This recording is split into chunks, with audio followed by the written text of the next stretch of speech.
Guru Rinpoche is a very unique phenomenon. And for Bhutanese, not only we have a very special relationship with him because he was supposed to have visited here and left a lot of prints, footprints, back prints, all kinds of prints. So we have really celebrated places like Sengzong, Parotaktsang, Bumthang. Then also, Guru Rinpoche had a sort of a romantic connection with Bhutan too. One of his very beloved ladies, supposedly from Bhutan. And we are some of us are kind of proud of that. Memo Tashichidan, I think, somewhere in Kutta.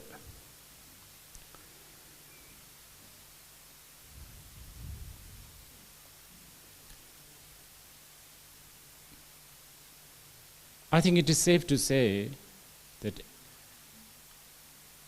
there's not a single temple in Bhutan where Guru Rinpoche is not depicted. So you will see Guru Rinpoche in all kinds of forms. The domineering school or the tradition that is practiced in Bhutan, which is Nyingma and Kagyu, both revere and venerate Guru Rinpoche and has a deep Guru Rinpoche practice in the both tradition. Some may think that it is only Nyingma that practices Guru Rinpoche, but it is not really true. For instance, Kunchen Pema Karpo, one of the great Drupakaju commentator, if you like, he's one of the great Tertun, so there's that.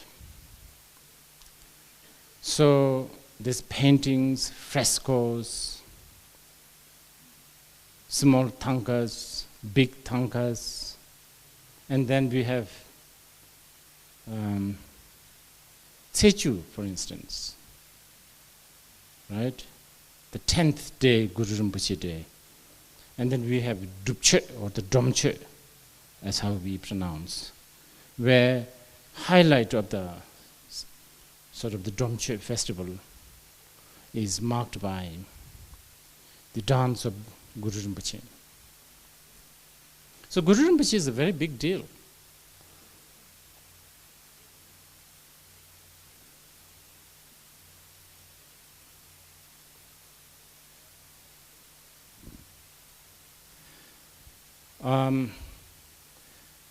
And Guru Rinpoche also seemed to have a big sort of impact on not only in this life, but for the Bhutanese mind. There's all that concept of Sangdoperi, copper-colored mountain, which is what the follower of the Guru Rinpoche wishes to reborn, so to speak. That's where the follower of the Guru Rinpoche, wants to migrate for good.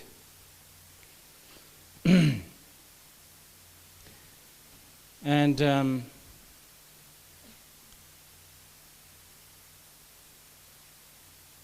I have to say, Guru Rinpoche has a very special appeal to even traditionally not a Buddhist countries. It's quite an amazing thing.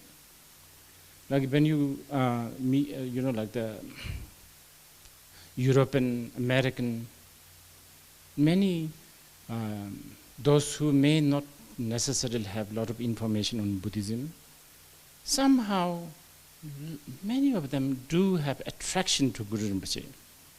I don't know. There are all kinds of reasons for this, I'm sure.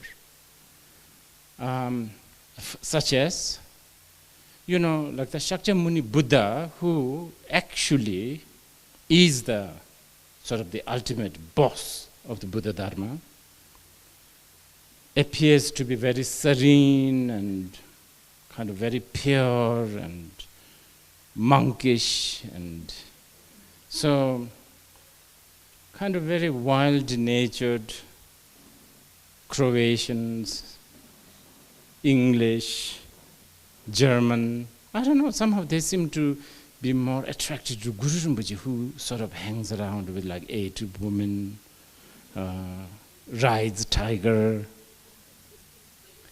doesn't really say no to alcohol.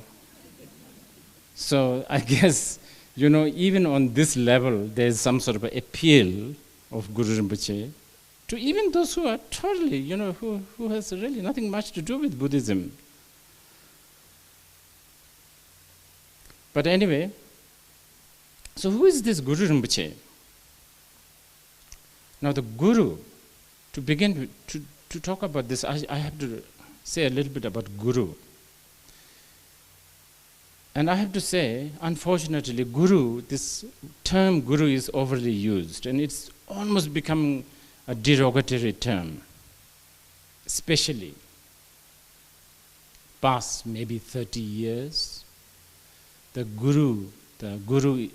whole phenomena of Guru is marred with all kinds of,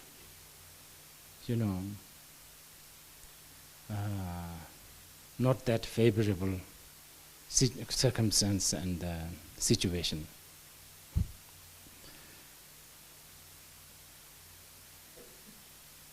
We live in this earth, and it's not always perfect, and many times Guru is the most lucrative business. So it ends up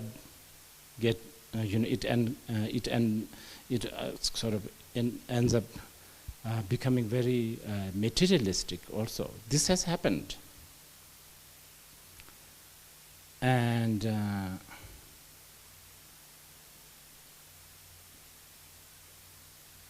but there's something very deeper meaning or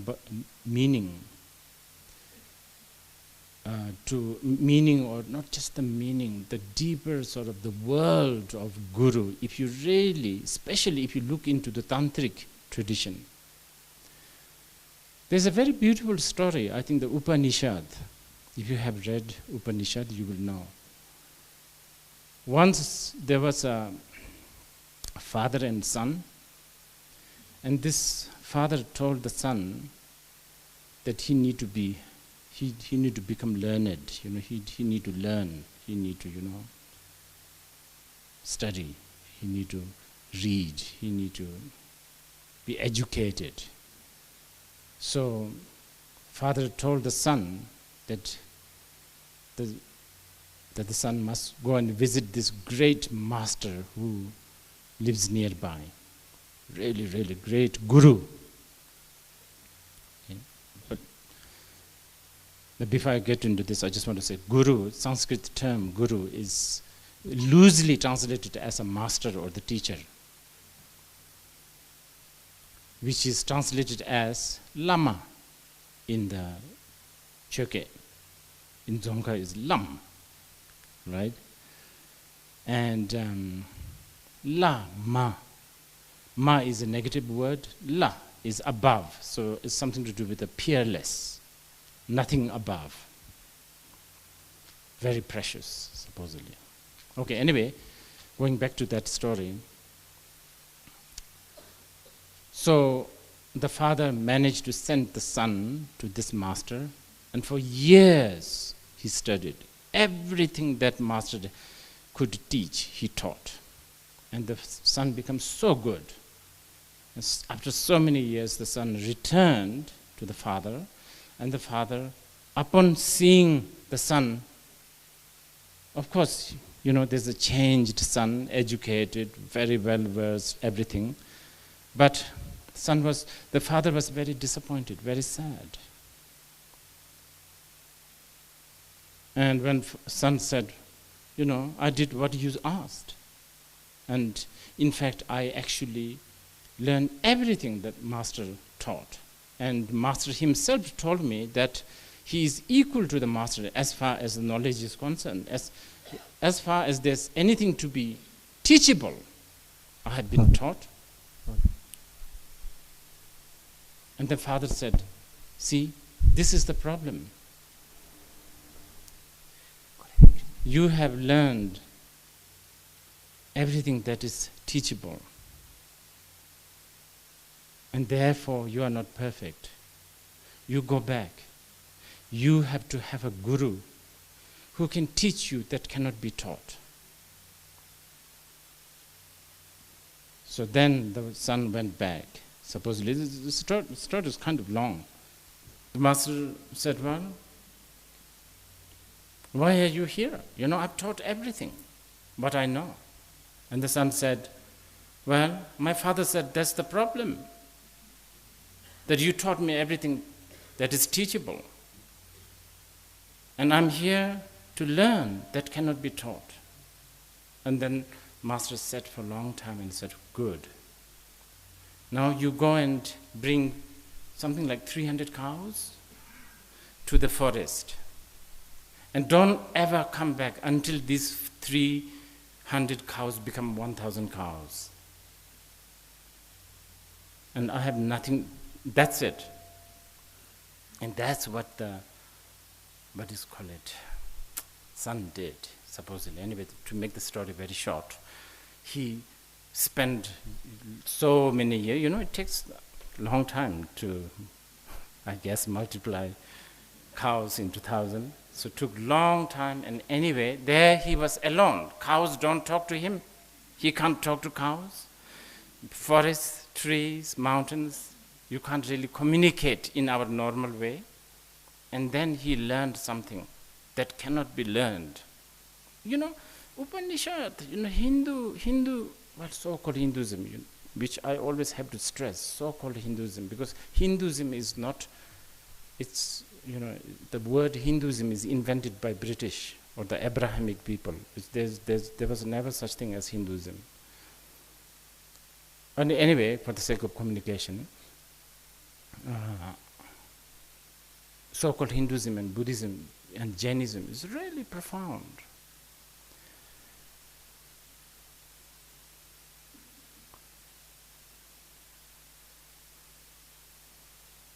And this is a very important, actually, to understand the allegory of this story. The sort of message of this story is really profound. And it actually has an influence to many of our nuances. For instance, like we say, lam jeba joge, je, lakang jeba joges, gel. The gel, the word, the choke gel, actually is a translation from the Sanskrit word darshan. Darshan means seeing. You see. Seeing is so important than thinking and understanding. When you see, there's nothing concealing. It's totally naked. It is totally direct. That is so important. And of course, down the line, it all gets, it has now become a culture and a ritual, of course. You go to Lam Jeba, you need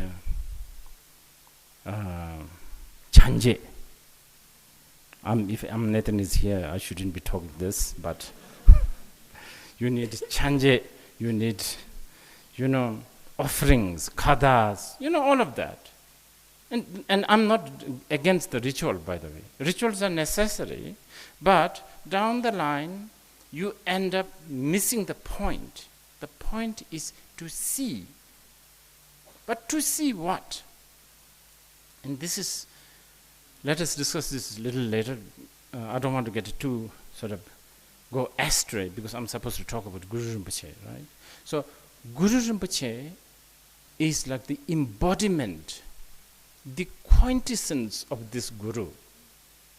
So from this context, Guru is not really bound by gender, citizenship, color, shape, etc., etc.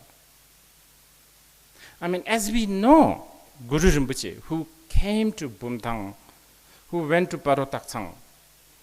Well, wait a minute. The one who went to Parotaksang, now the historians may, sort of attack me. So I want to be a little bit careful here. One who went to, let's say, Senkizong. Who was he? From the external point of view, he was a Pakistani. Do you know that? He was a Pakistani. He was born in Swat. And description actually fits quite well. And even, I mean, it's really not a nice thing for me to think that way, but when you see these Talibans with their turban and with this broad shoulder, they're so handsome, and the beard, and they're just, sort of macho and just such a elegant, you know what I'm talking about? The way they move, and also it's described in the, some of the texts, like this land, it's called Odiana, by the way, and now, of course, it's called, I think like Afghanistan, Swat places. The description of these places, like there's always Pao and Pamo. Pao, Pao. What is Pao? Veer, Veer, Pao. Pao is like courageous. Someone who really doesn't give a damn about things. Someone who kind of does things like, a little bit more than the norm. And you can say, those Taliban fits the sort of the image, don't you think? So, in a way, yes, Guru Rinpoche is a Taliban.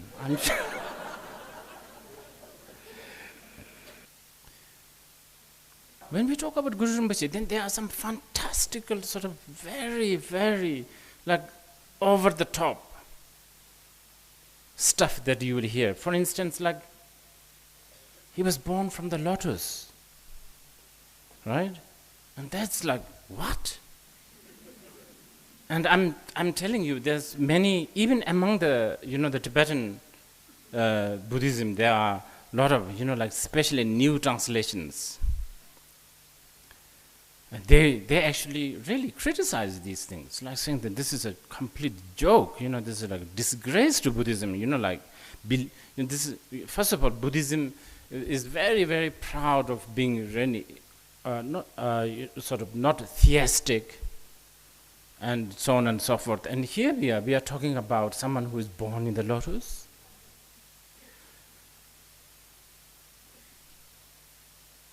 And someone who never died.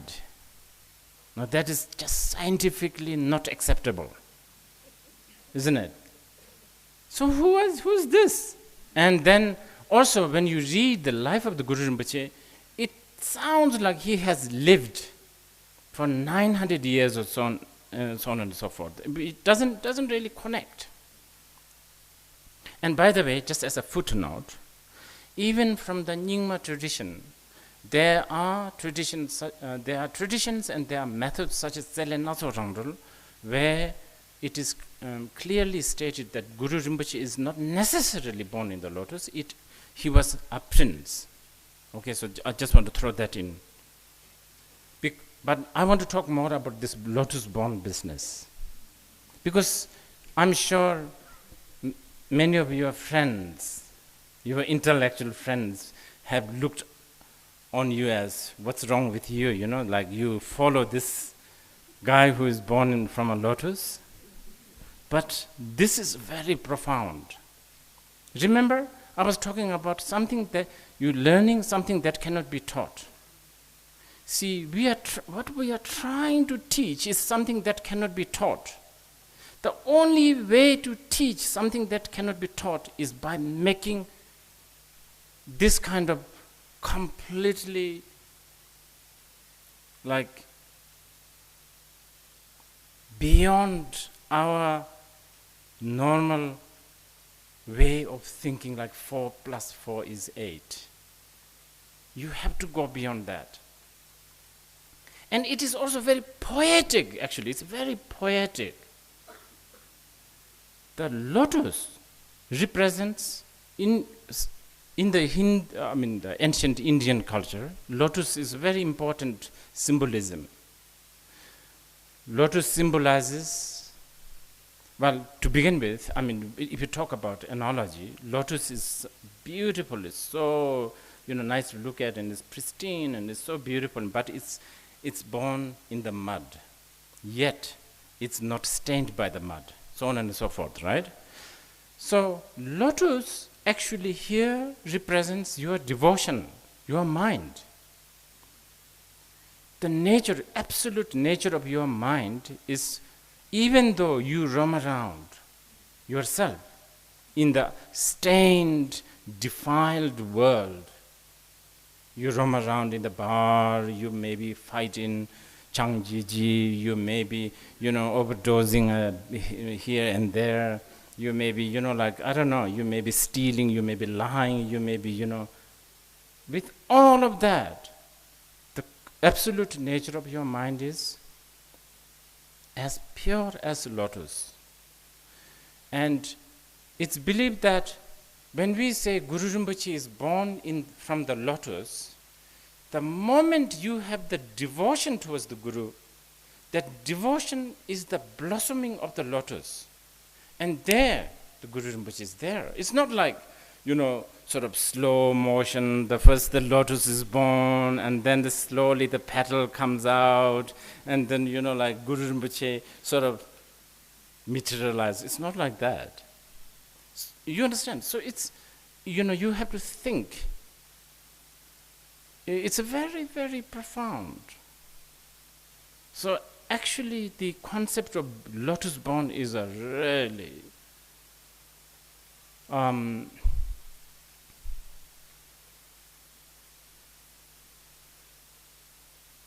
to the certain extent, the Shakyamuni Buddha, Shakyamuni Buddha, who was born in Lumbini 2,500 years ago, was a prince who renounced the life, worldly life. That happened 2,500 years ago, and he's dead. I'm not using the honorific language here, but he's finished. You understand? So, in a way, very distant from us. And 2,500 years has gone ever since Buddha Shakyamuni came on this earth. And we are supposedly the follower of him, and we are supposedly is doing what he said. And Indians have never been good at keeping record. They used to be very proud of that, by the way, but they've never really been good at keeping record. It's all. So that's why most of the Indian ancient what has happened is all like a bit like a myth. So now, how do we trust? How do we trust? Suppose like I whisper to one of you here, and then you whisper to the other, another whisper to another. By the time it reaches to the 10th, the information will be distorted. And here we are talking about 2,500 years, and thousands of human and different nationalities, Sanskrit speaking, Pali speaking, Bhutanese speaking, Tibetan speaking, and God only knows what has happened there. Some of them may be drunk. Some of them may be, we don't know. So, this is where the concept of Guru Rinpoche, lotus pond is so special because here we are talking about the Buddha within. You don't travel back to 2,500 years. The moment Kangshik Mepa, in fact, Guru Rinpoche, the historical Guru Rinpoche himself said, Tebachana Pejung Gonyal Ye, meaning those who have devotion, I am sleeping right in front of your door.